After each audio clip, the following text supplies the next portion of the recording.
ముందస్తు ఉగాది శుభాకాంక్షలు. మీరందరూ కూడా ఆయురారోగ్యాలతో సకల సంపదలతో తొలతూగాలని, ఏ విధమైనటువంటి అరిష్టాలు మీ యొక్క గృహమునకు దరిచేరకూడదని, సకల సౌభాగ్యాలతో మీరు ఆయురారోగ్యాలతో వర్ధిల్లాలని మనస్ఫూర్తిగా కోరుకుంటూ, ఈ వారం వాస్తవంగా 30వ తారీఖున శనివారంతో ప్రారంభమవుతుంది. తదుపరి మనకి గ్రహణం ప్రారంభమయ్యేంత వరకు కూడా, అంటే 8వ తారీఖు వరకు కూడా ఈ యొక్క రాశి ఫలాలని చెప్పడం, మామూలుగా వారం చెప్పడం జరుగుతుంది.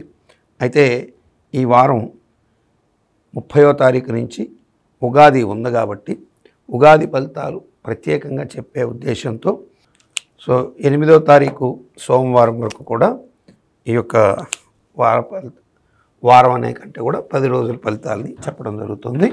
ఈ 10 రోజులు మీకు ఎలా ఉంటుంది అనేటువంటిది తెలుసుకోవచ్చు. తులారాశికి వార ప్రారంభంలోనే ధనస్థానంలో చంద్రుడు నీచి ఉంటాడు కాబట్టి భారీ పెట్టుబడుల జోలికి వెళ్ళొద్దు. ముఖ్యంగా భారీ పెట్టుబడులు ఎవరు వెళ్ళకూడదు.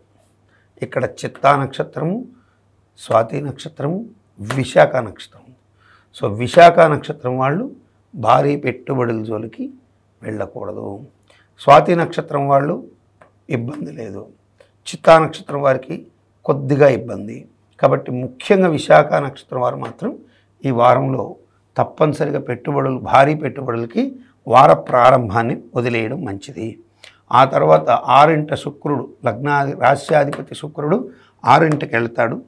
6ంటికి వెళ్ళినప్పుడు ఉచ్చస్థానంలో ఉన్నప్పుడు 6ంట శుక్రుడు అవయోగప్రదుడైనా కానీ కొంతమేర మీ తీసుకునే నిర్ణయాల్ని పునఃసమీక్ష చేపిస్తాడు. పునఃసమీక్ష చేయించి పెట్టిస్తాడు కాబట్టి రాశ్యాధిపతి తన సెల్ఫ్ గోల్ చేసుకోడు కాబట్టి ఖచ్చితంగా మీకు కొంత శుభాలు కలిగించే అవకాశాలు ఉంటాయి. కానీ వీరికి 6ంట గ్రహణం వల్ల కొత్త శత్రువులు తయారయ్యే అవకాశాలు ఉంటాయి. పాత శత్రువులతో కొట్లాట పక్కన పెట్టేయండి, తులారాశి వారికి కొత్త శత్రువులు తయారవుతారు.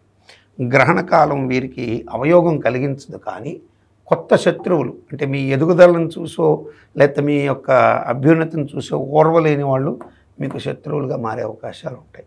టెంపరీగా మీకు హామ్ చేయాలనే ఆలోచనలు వస్తుంటాయి. అందుకని శత్రు నివారణ సంబంధించి మీరు తప్పకుండా ఈ యొక్క నరదృష్టి దోష నివారణ సుదర్శన మంత్రం, అట్లాగే శత్రు సంహార కార్తికేయ స్తోత్రం ఇటువంటివి కొన్ని చేసుకోండి. మీరు శత్రువుగా కూడా మారే అవకాశాలు ఉంటాయి. కాబట్టి అటువంటి శత్రు సంహార సూక్తాలు చేసుకోవడం తులారాశి వారికి శుభం కలిగిస్తుంది. ఆర్థికపరమైనటువంటి విషయాల్లో పెద్దగా ఒత్తిడి అయితే ఉండదు. కుటుంబ విషయాలలో కూడా ఉండదు. విలువైనటువంటి వస్తువులు కొన్ని కోల్పోయే అవకాశం ఉంటుంది. వ్యక్తులు, నగలు లాంటివి కూడా కోల్పోయే అవకాశాలు ఉంటాయి. జాగ్రత్త పడండి, మంచి శుభాలు పొందండి.